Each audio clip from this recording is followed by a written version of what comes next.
Hey there guys, Nordic Warrior here, welcome back to my video game review series. So today we're going to be looking at Batman Arkham Asylum, released in 2009, developed by Rocksteady.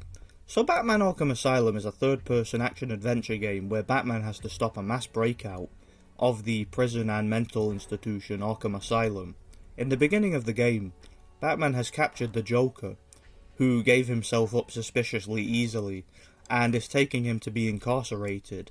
Predictably, the Joker escapes and quickly releases the other inmates, including several other high-profile villains from the Batman comics, and takes over the asylum. Batman has to fight his way through the asylum, rescuing hostages, uncovering clues and information about the Joker's true intentions, and essentially saving the city from a potential mass breakout. It's a game that took the entire gaming world by surprise back in 2009, and kicked off a whole franchise of Batman games.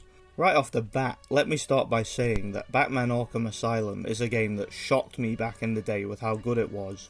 I remember seeing the trailer for this game back in 2009 and honestly I expected a pretty generic, linear experience.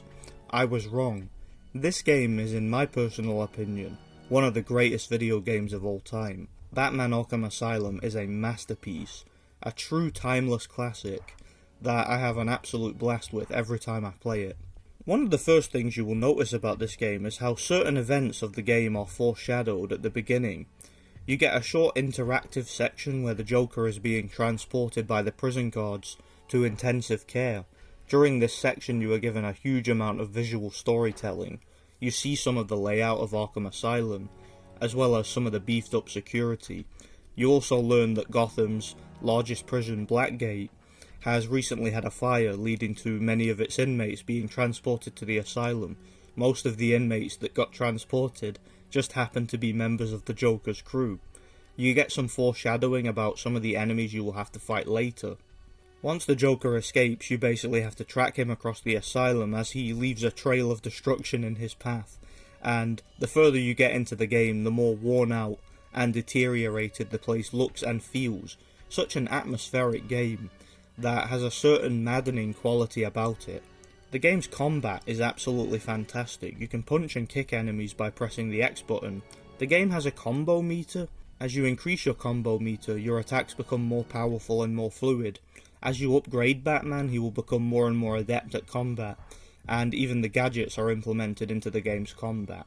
Speaking of gadgets, you start off with your basic batarangs that are used in both the game's puzzle solving and combat. As you go through the game, you will unlock several new gadgets, each with their own unique purpose, such as explosive gel for breaking open walls and barriers, or a bat claw for pulling down grates, a line launcher for traversing areas you couldn't reach before. All these gadgets are really fun to use and they can be upgraded later. In addition to the game's regular combat, you also have stealth sections. These sections basically consist of you having to clear a room of armed enemies that can't be beaten head on, so instead you have to use Batman's stealth and ninja skills, as well as the nearby environment to outwit your enemies and take them down. Some of these areas are really well designed, and have numerous nuanced ways of taking down enemies, be that taking them down from above, or sneaking up on them and subduing them silently. These sections are so much fun and have some of the best stealth mechanics I've seen in a game. It's really fun to sneak around and spy on enemies, as well as taking them out one by one like a silent predator. As enemies get more and more scared, they will often do and say funny things. The game has a pretty simple leveling up system. As you complete objectives, defeat enemies and find collectibles, you will gain experience points. Gaining enough experience points will increase your level, and you will be able to upgrade a certain ability, be that upgrading your combat skills such as your armor or your stealth skills as well as your gadgets. It's an easy to understand leveling up system and it's quite straightforward. This gives you an incentive to find as many of the collectibles as you can because you get quite a lot of experience points for finding them. Speaking of collectibles, you have quite a lot of them in this game. You have these stone tablets that you find hidden around the island called the Chronicles of Arkham, each telling a part of a story to help you uncover a particular mystery. Also, somewhere the Riddler has taken hostages and has hidden a whole bunch of green question mark trophies around the asylum.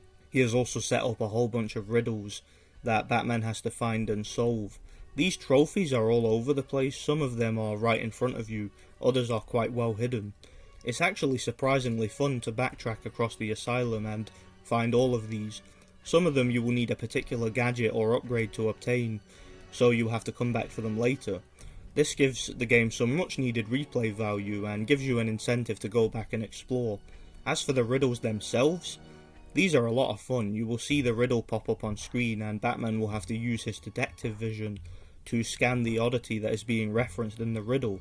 There are so many of these all over the place, and again, it's so fun to just look around and notice something that doesn't quite look right and then scan it as part of the riddle, and it's really fun to find them all. You also have solution riddles, where you will see part of a green question mark somewhere, and will have to match the two parts together to complete the riddle. Again, these are really well made, and I enjoyed finding them all and solving them. They do their bit to make the game a bit more intellectually stimulating. In addition to these collectibles, you also have Joker teeth, which are basically chattering teeth that vibrate, scattered around the island. You can break these with your batarangs whenever you find them. There's quite a lot of these, and again, some of them are quite well hidden, and you can figure out where they are by listening to the little annoying noise that they make. And perhaps one of the most interesting collectibles in the game, you have interview tapes with several patients of Arkham Asylum. These tapes are a lot of fun to listen to and give you a bit of insight into the game's story and events leading up to it. So there are so many collectibles, and these will likely keep you playing the game hours after completing it. These collectibles also serve another purpose. They unlock several of the game's bonus features, more on those later. The game has some interesting detective sections. One of the things the developers of this game really understood was that Batman is supposed to be a genius detective as well as a superhero. So several sections of the game have you examining clues and using Batman's detective vision and gadgets to follow these clues to your next objective. These sections do their bit to add some variety to the game, and the game also has some pretty epic boss battles. You encounter several villains from the Batman comics, and some of them you will have to fight in a boss battle.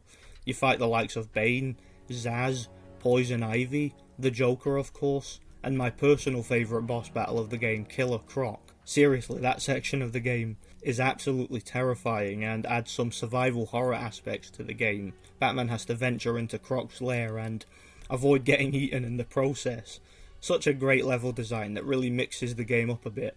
Speaking of survival horror, there are a few sections of the game where Batman gets infected with the Scarecrow's toxic gas. This makes Batman start to hallucinate, see things that aren't there and go crazy, creating some trippy and creepy level design. During these sections, Batman will have to face some of his darkest fears, insecurities and inner demons, while Scarecrow does his best to force Batman to descend into absolute madness, while also trying to give him the jab. But Batman, being Batman and being trained to absolute physical and mental peak, is able to fight back and break free from the madness. These sections are a lot of fun, and once again they do their bit to add some variety to the game. Some of the ideas here were absolutely genius. One of the things I love about the game too is how they were able to make the game feel non-linear. The game's map overall isn't that big, but thankfully every single location in the game serves a purpose, whether it's the secret Batcave under the island, the different wards and prisons, the outdoor areas, the warden's mansion, or even the visitor centre where you can visit at various times to have a one-on-one therapy session with the Joker. Every single one of these sections and locations feels meaningful to the story and serves a genuine purpose, and when you do have to backtrack it feels natural and doesn't feel at all forced. The game has plenty of enemy variety. You have regular thugs and armed thugs, crazed inmates that just charge right at you with no tact or second thought, creepy toxic plants, skeletons, Titan-enhanced thugs, so many different enemies throughout the game that keep the game feeling fresh and varied. The game's graphics and presentation are fantastic too. This game came out in 2009. The graphics, in my opinion, still hold up today. One of the best looking games from the Xbox 360 from that period, in my opinion. Such a great looking game. The backgrounds and textures look brilliant, and as for the character models, well, just look at them. Everything in the game looks absolutely gorgeous and really well made. I can't think of a single technicality that the game gets wrong. I mentioned before that the game has several bonus features. One of these features is a selection of challenges. You have combat challenges and predator challenges. In these sections you have to perform specific challenges and obtain a specific amount of points to unlock medals. These challenges are a lot of fun and provide several more hours of gameplay, and as I mentioned before, you can unlock these by finding the collectibles in the game, giving you an incentive to find as many of them as you can, so you can try all these challenges. Another cool unlockable feature is character trophies. These give you a full visual display of some of the game's character models. You can find them in kind of a museum format in the menu and move them around, viewing them from different angles. And these look really great. Once again, this is a pretty cool feature, and it's fun to just have a look at some of the different character models in the game. Overall, this game is a masterpiece, a true timeless classic, and a game that is an absolute blast to play. Batman Arkham Asylum was a game that well and truly exceeded expectations, and it's a game that pretty much revitalized superhero video games in my opinion, and like I said, it kicked off a whole franchise of its own. I give this game a solid 10 out of 10. For 2009, this game is practically flawless, and even if you're not a fan of Batman or superhero games in general, I could see you definitely having fun with this, even if you just like a good action-adventure game. Yeah, thanks for watching guys, had an absolute blast playing and reviewing Batman Arkham Asylum. This game will always be one that I will look back on with nostalgia, but not only that, it's a genuine timeless classic that holds up today.